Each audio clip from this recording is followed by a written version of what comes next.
Hai लोगोफोर good morning from Guwahati स' आं दायो आमिनगाव दंफैयो लोगोफोर मैया फैनाय जादों मैया अक्ट'बरनि 28 मोन अक्ट'बरनि 28 आव आं फैदों नै बाबुमोननाव दंफैयो आङो आनैनि फिसाला सानसोरां बर' बिथांनि मुङा जाहैबाय ओमफ्राय आं ब्लग्सखौ मैया खालामनो सानदोंमोनब्ला मबाइलखौ चार्ज होनो मोनाखै आङो बेनिखायनो आं मैया ब्लग खालामनो मोनदियासै जियानो जा दिनै आं ब्लग खालामबाय स' नोंथांमोना भिडिअखौ जोबजासिम नायलांदो दिनै एसएससि जिडि कनस्टेबलनिथ' नङा जिडि कनस्टेबलसो होनफ्लांदोंमोन आङो एसएससि एमटिएस 2024 नि एग्जाम दङ स' बे एग्जामाव आंबो एपियार खालामगोन आरो माबायदि जायो बेनि सोमोन्दै आं नोंथांमोननो एबाउट फोरमायनानै होगोन दा दान्दिसे उनाव माने एग्जामा बेलासियावसो जागोन लोगोफोर बेनिखायनो आं दायो माने फोरमायनानै होगोन नोंथांमोननो बोरै बोरै जादों बोरै मादों आरो नै बेबो सासे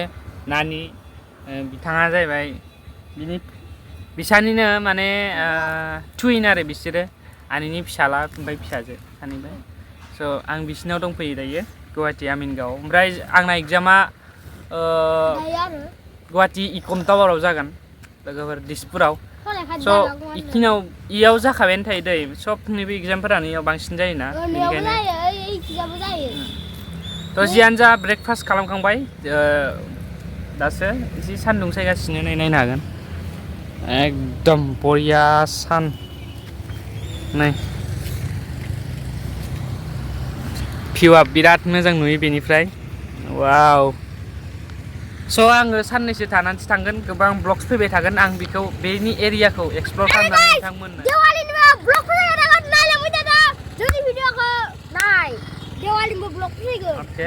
बमागावबो गावगोन बमा गावनायखौ नोंथांमोना नुनो मोनगोन ब्लग्सआव जियानो जादों नेक्स्ट ब्लगफोराव नुनो मोनगोन नाथाय दिनैनि ब्लग्सखौ आं दिनै जेराव थांगोन जेराव मागोन बेखौ आं नोंथांमोननो क्लियारै खोन्थालांबाय थागोन अके स्टे टिउन गाइस स' लोगोफोर नै आङो फैनायाव हाखु दाखु जानानै ब्लग्सखौ लाबोनो हायासै बा आं फेस केमबो खालामनो हायासै जियानो जादों आं ब्लगखौ बेवहाय एसे क्लिप लादेरदों मानो होननानै बुङोबाथाय आं एग्जामाव थांबायमोन बे समाव थाग्रा मेन जायगानिफ्राय आङो आमिनगावसिम स' नोंथांमोननो सिगाङावनो आङो इन्ट्र' भिडिअ होनदोंमोन जे आमिनगाव दं होननानै नङा लोगोफोर सरि आं आमिनगाव गैया आमिनगाव बारबोनांगौ स' जियानो जादोंला नोंथांमोना गेस खालामना लादो आं अबाव दङ जियानो जा आङो आमिनगाव फारसे हान्थिगासिनो दंमोन बे समाव आरो आमिनगावआव मोनहैनायनि उनाव मा जायो नायलां आमिनगाव मोनहैनानै आङो गारिनिफ्राय ओंखारनानै गंसे साहा गला बेवहाय आङो साहा लोंनो होननानै हाबबाय एसे मुडखौ फ्रेस खालामना लानो थाखाय स' गारि गाखोबाथाय बोरैबा मोनोना फिलिंस बोरैबा मोनो एकदमबारे बरिं मोनो बेनिखायनो साहा कापसे लोंनानै लाबाय बेनि उनाव आङो हान्थिफिनगोन एकदम सरि गाइस एकदम सरि नोंथांमोनखौ गोबां थगायनाय जाबाय ब्लग्सखौ लानो साननानैनो लानायानो जायासै माने गोबां प्रब्लेम माने ओजों थाङोब्लाथाय माने गोबां आथुर जायोना आरो गारि हमनाय मानाय बिराद प्रब्लेम जायो पार्सनेल गारि नङा नालाय थ' जियानो जादोंला एसएससि एमटिएस एग्जामाव बा एसएससि जियानो जादोंला आं कम्पिटिटिभ जि जबनि एग्जाम बे जबनि एग्जामाव फार्स्ट टाइम एपियार खालामनानै ट्राइ नायबाय माबायदि मोनो एपियार खालामनायब्लाथाय जियानो जा गोबां एक्सपिरियेन्स मोनबोबाय स' बे हरनि नुथायानो जाहैबाय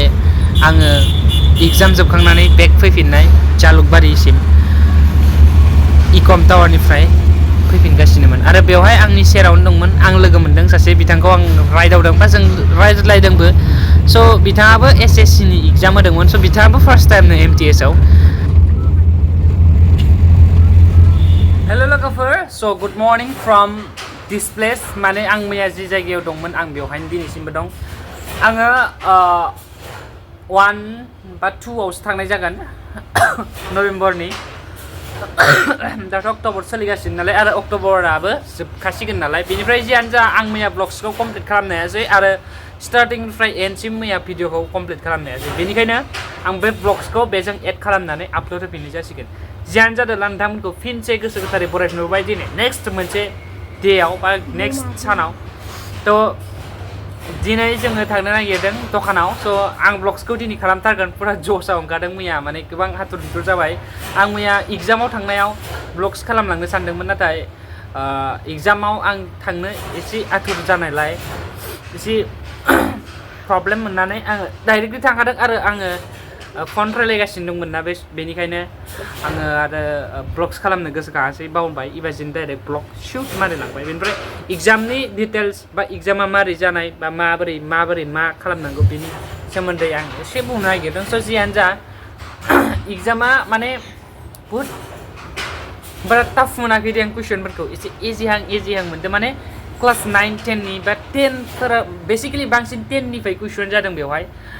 क्लास 10निफ्राय येस क्लास 10निफ्राय बांसिन कुइसन मोनदों आङो बेवहाय मोननायाव स' जियानो जादोंला आं 80%सोखौ आं कमन हादों रखम मोनदों नाथाय क्वालिफाइड जागोन ना जाया बेखौथ' रिजाल्टआवसो मिथिसिगोन नङा होमबा स' जियानो जादोंला नोंथांमोना ब्लग्सखौ जोबजासिम नायलांबानो जाबाय दिनै जाहैबाय दिनै 30 अक्ट'बर 2024 दिनै मामोनलाय दिनै दिवाली अके बयनिसिमबो दिवालीनि गाहाम हामलायनानै खुलुमनाय जासिहरबाय स' दिवालीयाव जों दिनै बमा गावगोन स' दायो जों दखानाव थांनो नागिरदों आरो बमा बायहैगोन बमाजों लोगोसे बायदिसिना बाजारबो खालामनो गोनां दङ आंहा माखासे प्रिन्टबो खालामनो गोनां दं कपि आरो कपिबो जुदि प्रेक्टिकेलनि कपिबो बायनो गोनां दंमोन दा प्रेक्टिकेलनि कपिखौ आं मोनगोन ना मोना बेखौथ' आं बेवहाय पसिबोल बुंनो हाया बा एक्टिभलि आं लानो हाया जे बेवहाय प्रेक्टिकेलनि कपिखौ मोनथारगोन होननानै स' जियानो जादोंना नोंथांमोना ब्लग्सखौ जोबजासिम नायलांबाय थायोब्लानो जाबाय जों माने ब्लग्सखौ दिनै कमप्लिट खालामथारगोनानो आरो मैयानि जे ब्लग्स बे ब्लग्सजों बेखौ जरायनानै होनाय जाबाय नोंथांमोना गाज्रि मोननांला ब्लग्सखौ अननानै जोबजासिम नायनानै होयोब्लानो जाबाय अके लेट्स गो फुंबिलि जों 11 बाजियाव माने फार्स्ट थांना होनदों आधार कार्ड जों ओंखारबाय आदाया माने आसुम थांदो आं माने ओंखारखांबाय लामाखिनियाव ओंखारनो फैदों आरो गाइस नोंथांमोना नायलांबाय थादो भिडिअखौ जोबजासिम आदा फैजासे आदाया दाबो फैयाखै इखिजासो आदाया इखिजासो थांदों आरो गाइस इखि थांनानै दाबो फैयाखै आरो गाइस माने दिनै दिवाली आरो दिवालीनि जों बमा लायनो थांदों आरो गाइस आल्फा हासि बमा मा बमा लायनो थांदों गाइस आरो इखिना हरदो दाबो मोनफैयाखै आदाया माने आंबो इयाव थांनि र' गाइस आखाया हमै केमेराखौ साजोब्बाय गाइस नोंखिजा नोंखिजासो दं आदाया नै हाल न' आरो बे हाल न' ओमफ्राय इखिजा आदाया फैबाय दंना गैयाबा आदाया ओइनो गाइस फैबाय आदाया माने फैबाय गोमो गस्ला गानदों आरो नै आदाया आरो गाइस जोबजासिम भिडिअखौ नायलांबाय थादो ब्लग्स मा लायनो माने आंखौ घरि लायनो दां घरि लाया आं लाया आङो आरो गाइस लेभेल बिदिनो घरि लायनो होदो लाबाय मबाइला नो फ्रम स' लोगोफोर नै जोङो दा ओंखारबाय रुमनिफ्राय घरिबो गैया नै घरि गानग्रा नालाय घरि गाननो लुगैयो बेथ' दिनै स्कुलावबो थाङासै बमानि क्लाबावनो थांगौबायलै ओजों गारि नेनि ओइ गारि गंसे फैगासिनो थ' गाइस नै आं हाफ पेन्टसो गाननानै थांदों गुवाहाटि टाउनाव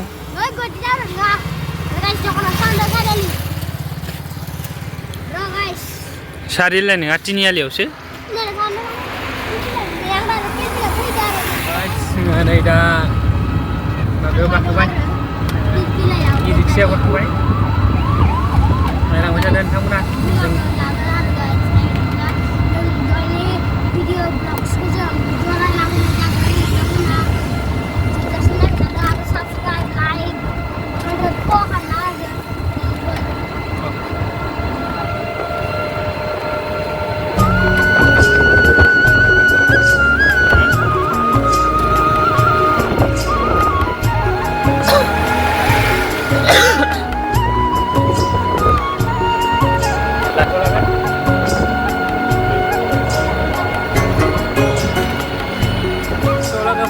मा बुंनो आरो आं बाजार खालामनो थांबाय 10 तारिखआव थांदोंमोन बे खामानिया साक्सेसफुलानो जायासै आं कम्पिउटार दखान नागिरना थांबाय गथ'आ सालाम बिराद आथुर खालामबाय थायो बेनिखायनो ब्लड फिननाय जाबाय आरो आङो एग्लाय जेराव थाङो हारसिं थांसिगोन थांनानै लाब गैला जियानो जादोंला बमा लाबोबाय बमाया ओरैबायदि एक्सपेन्सिभ बिसोरनियाव जोंनिथिं थांनाय एकदम नर्मेल प्राइसआवनो मोनो बिसोरनि बेवहाय बिराद एक्सपेनसिभ जायो मालफोरा जोंनिथिंजाय एकदम बिजनेसा बिराद कानेक्सन जानो हायो बिरादनो जोंनिथिंजाय बे लाबोदो आरो बेहाय एक्सपेनसिभआव सेल खालामदो आरोना गोबां मोजां जायो थ' जियानो जादोंला मुवाखौ बाव दोनजोबखोबा बिथाङा आरो बेदरबो लाबोबाय एसे ब्लग्सखौ कमप्लिट खालामनो बिराद ब्लग्सआनो लानाय जायासै बाजाराव जियानो जादोंला बमाखौ नै बिथाङा इहाय दोनबाय नै 1 2 3 4 5 6 6 पेकेट्स लाबोबाय बिथाङा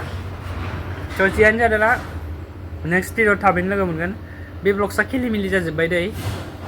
स्टे टिउन्ड नेक्स्ट भिडिअआव लोगो मोनफिनसिगोन अके बाय बाय